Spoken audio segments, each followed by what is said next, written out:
take it away. Who are you folks? We're the Rice Red Hatters. Ladies of a certain age who like to go and have fun. Is that it? And we go out outings and we help with the arts and fun. And we help the heroes and lots of charity work. And even the mayors. We help with the mayor's charity. And we're all friends. And we all belong, we all come from Riceslip. There's 27 of us now. And a lot of ladies are with us. And it's nice to go out and enjoy ourselves. Well, I live not far from the Creme. So anytime you want to visit. We don't want to go there.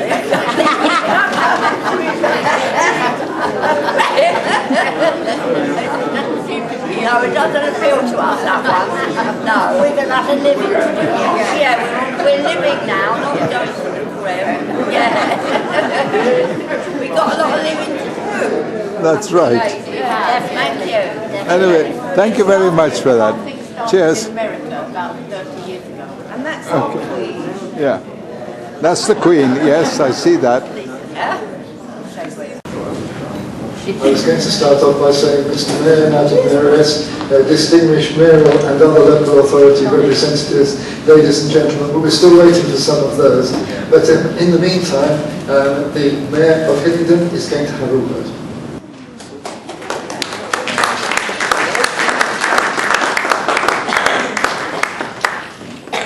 Good evening, everyone. It really gives me great pleasure to have asked about Magna Carta, because it is the cornerstone of our democracy in this country.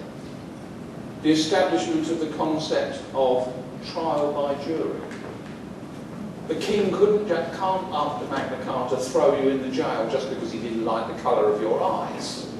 He could no longer steal your lands without you being found guilty by due legal process. The fact that King John was a naughty little king and within a few weeks had basically forgotten about it, but the memory was there, and over the next few centuries the idea of trial by jury was established. The idea of the sanctity of your own home, the Englishman's home is his castle, was established. But of course it also allowed us to develop a love for our monarchy. And one thing I found during this year is that my respect for the monarchy has skyrocketed. I only had 7 months as mayor, and during that 7 months have learned what it is like to have someone tell you what time to get up in the morning, when you're going to be picked up, where you're going, and here's your speech stuffed under your hand and arm. Can you imagine having done that for decade after decade after decade? Well, there's a certain lady who has, who demands and deserves our respect. And this, to me, is our tribute to her and the tradition that has been established by all her forebears. So I hope you'll enjoy Magna Carta, the monarchy and the Commonwealth. Thank you very much. So, as the Mayor said, the Mayor and Mayoress of Hillingdon have asked me to produce a presentation to commemorate 2 important anniversaries. The 800th anniversary of Magna Carta and Her Majesty the Queen becoming the longest reigning monarch of the United Kingdom, and, don't let us not forget, of 16 other independent nations of which he is the head of state, and the head of the Commonwealth of its currently 53 nations. In fact, these anniversaries fit very well together, as well as its importance as the first stepping stone towards human rights and the freedom of the individual and the rule of law. Magna Carta was one of the important building blocks which resulted in the constitutional monarchy that we have today. And because of the nature of constitutional monarchy, about which we have a speaker later, it was possible for very many disparate and different nations across the world to be able to enthusiastically accept Queen Elizabeth as head of the Commonwealth and to have appreciated her in this role for 60 years. Over 60 years, in fact.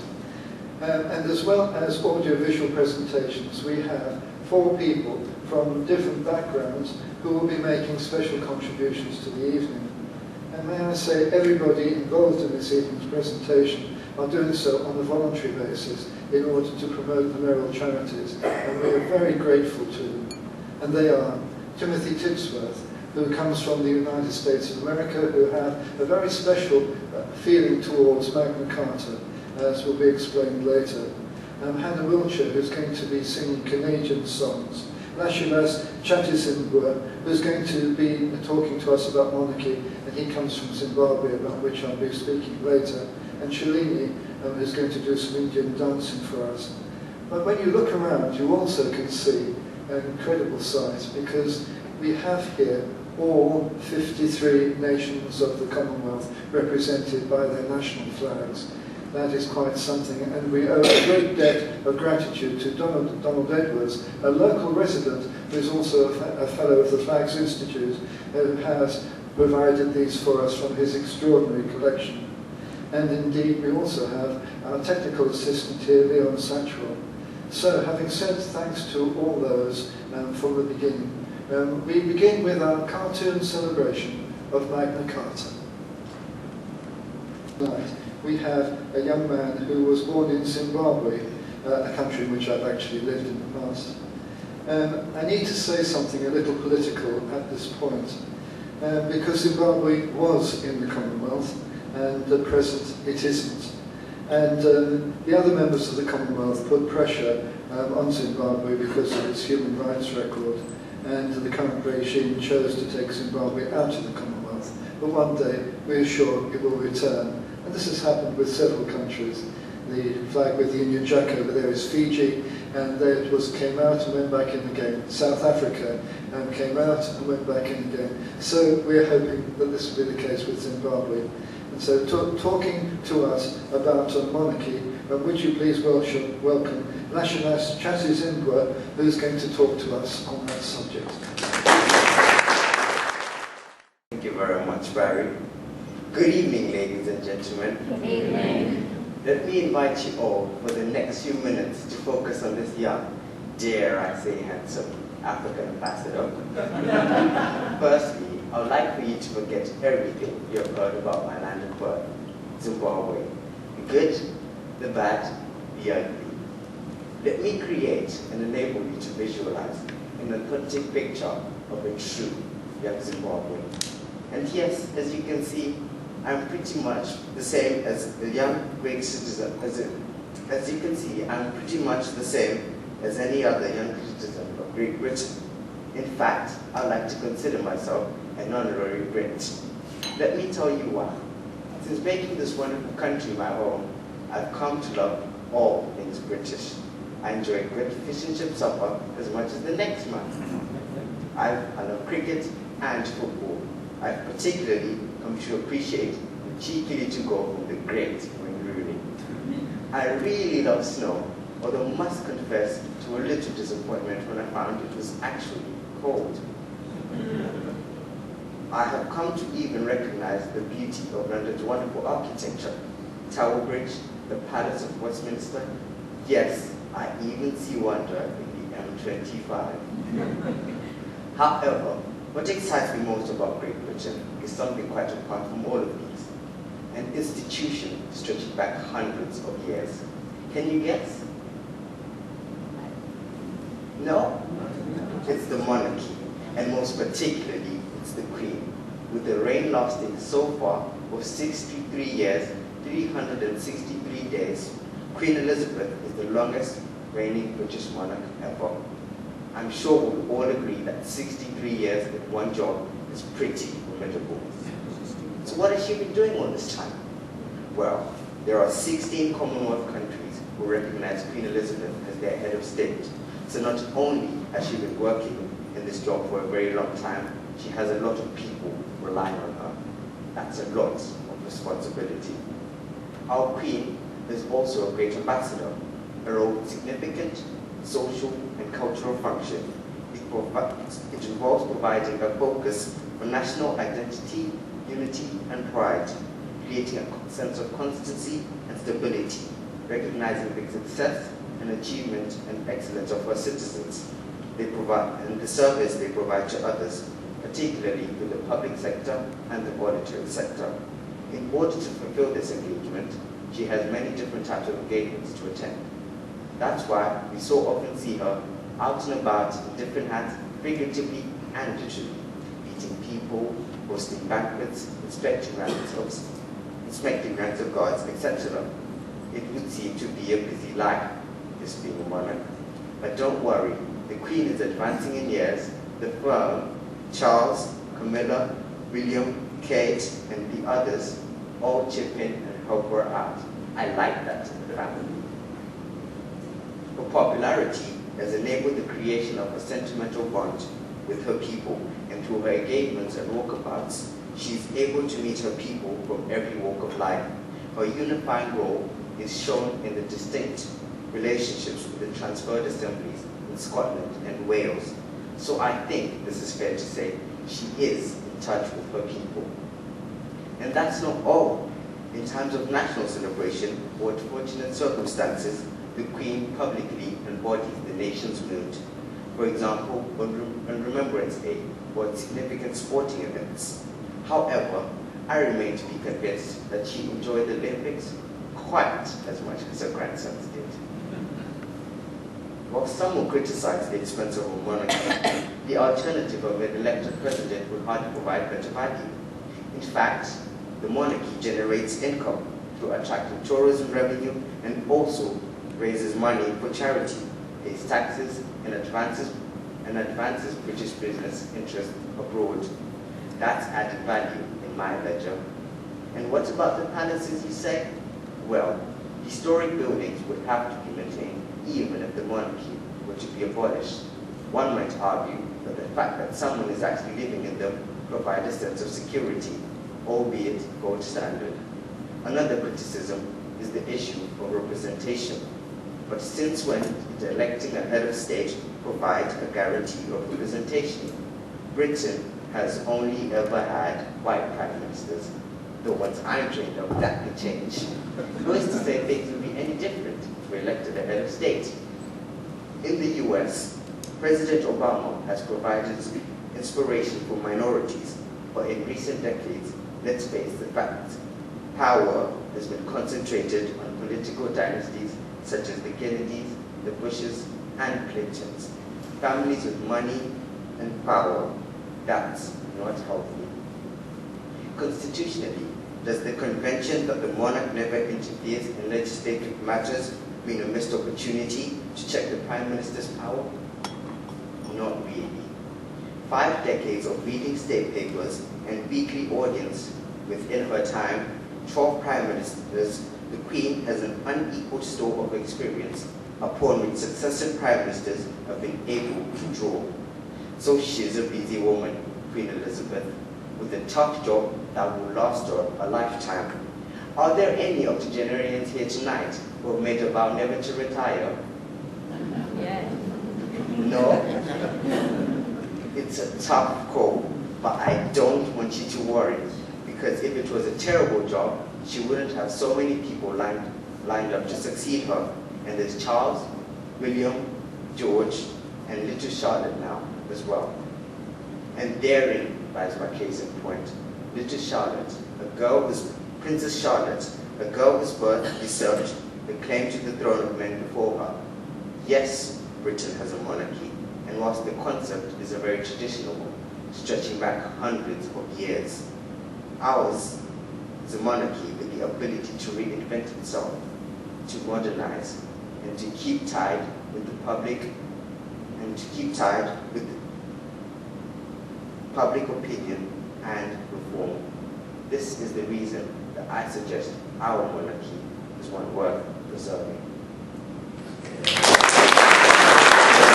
And the Wiltshire.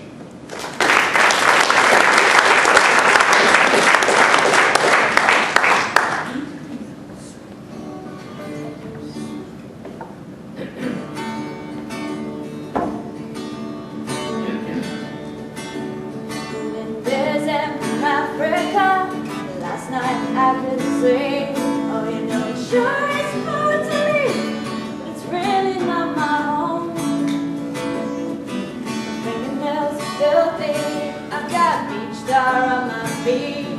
And I miss my clean white linen and my fancy French cologne. Come on, carry it out your cane. Now put on some silver.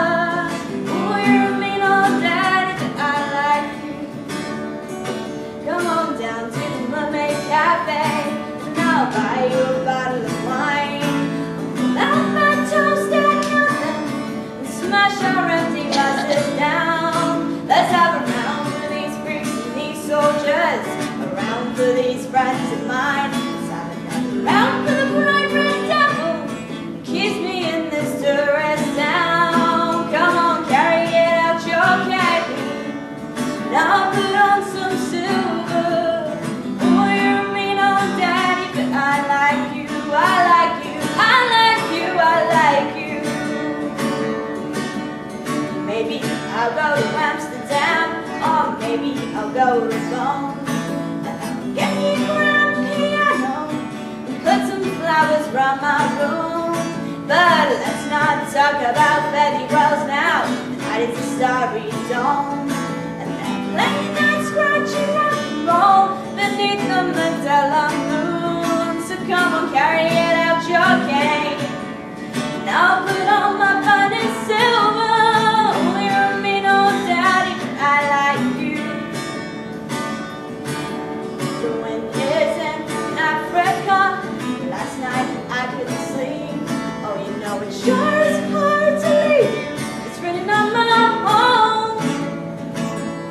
Maybe it's been too long a time since I was scrambling down the street, and I miss my clean white linen and my fancy French cologne. So come on, carry it out your cane.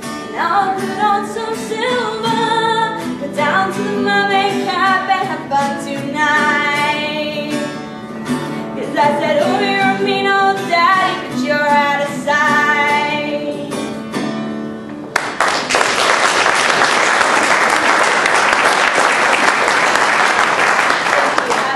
Up until September last year, I was a classics student. And so one of the things I always have to do when I have a captive audience is teach them a bit more about classics. So this is a quick song that I wrote based on the Odyssey, which is a great story. Definitely check it out.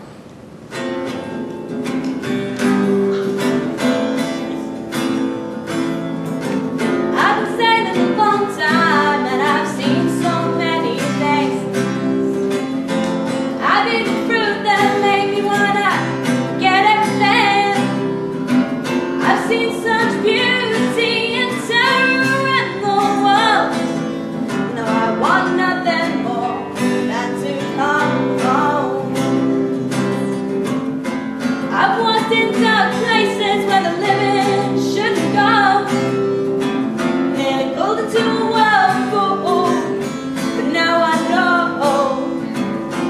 nothing could be better than watching the stars glow with you by my side. So I'm coming home, and I know it's been a long, long time, and a happy ending may not be what I find.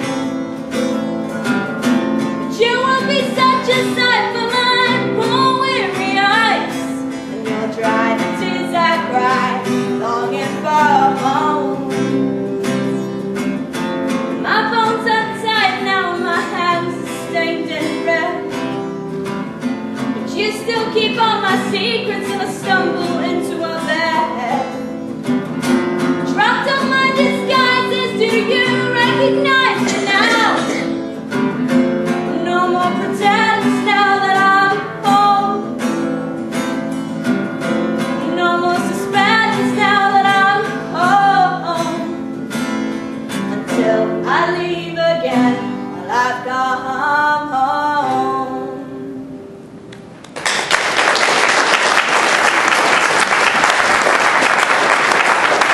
Those among you will have noticed that I'm not actually from Canada. Funny story. But my quite a bit of my family is out there now, and my first exposure to Canada when I was quite small was watching the TV series Due South. I'm not sure if anyone's heard of it. The song I'm going to sing to finish up is by Stan Rogers, who's one of the big names in Canadian folk music, and it's the song that is played at the finale of that TV show and always makes me cry. So let's see if I can get through this without ruining my eye makeup, and it'll all be good. Oh, for just one time, I would take the Northwest Passage to find the hand of Franklin, reaching for the Beaufort Sea, tracing one warm line through a land so wide and savage, and make a Northwest Passage to the sea. Westward from the Davis Straits, his there was set to lie, the sea route to the Orient, for which so many died, seeking gold and glory, leaving weathered broken bones, and a long forgotten lonely carrying stones. Oh, for just one time, I would take the Northwest Passage to find the hand of Franklin, reaching for the Beaufort Sea, tracing one warm line through a land so wide and savage, and make a Northwest Passage to the sea. 3 centuries thereafter, I take passage overland in the footsteps of brave council, where a sea of flowers began, watching cities rise before me and behind me sink again. This tiniest explorer driving hard across the plain. Oh, for just one time, I would take the Northwest Passage to find the hand of Franklin, reaching for the Beaufort Sea, tracing one warm line through a land so wide and savage, and make a Northwest Passage to the sea. And through the night behind the wheel, mileage clicking west, I think of Paul Mackenzie, David Thompson and the rest, who cracked the mountain ramparts and did show up happily to raise the roaring Fraser to the sea. Oh, for just one time, I would take the Northwest Passage to find the hand of Franklin, reaching for the Beaufort Sea, tracing one warm line through a land so wide and savage, and make a Northwest Passage to the sea. And make a Northwest Passage to the sea. So, ladies and gentlemen, can I just end by saying one marvellous free association of 53 independent countries, one amazing constitutional monarch as head of this Commonwealth for, in 3 days' time, 64 years. And some of the foundations for all this were laid down in an extraordinary document 800 years ago. Thank you.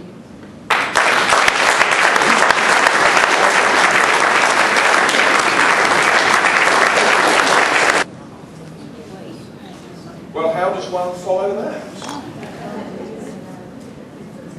I was born in 1946, and then my birthday was a half-day holiday called Empire Day, to see portrayed how that empire has evolved through time to become a family of independent countries, each respecting each other,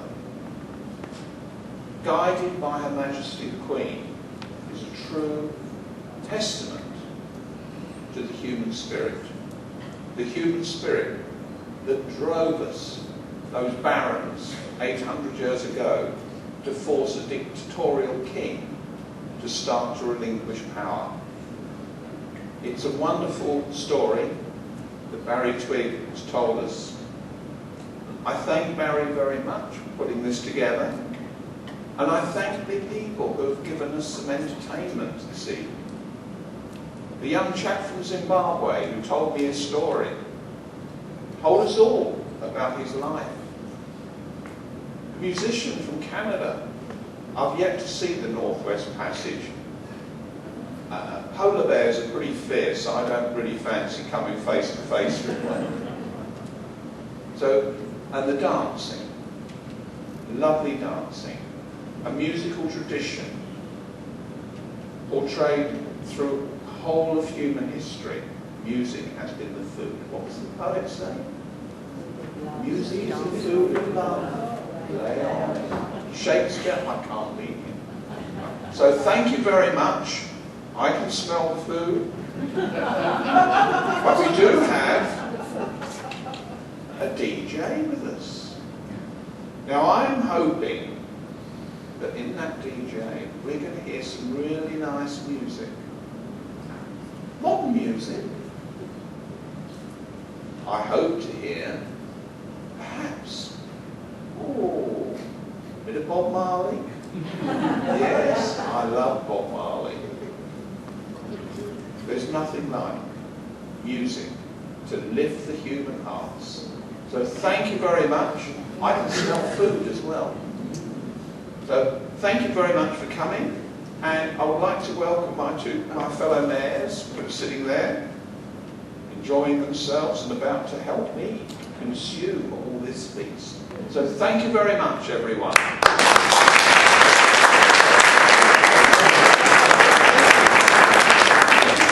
And now, just before we go and get the food, something to enhance your enjoyment of the food and the music that's going to be played by our DJ. We have a couple of competitions for you.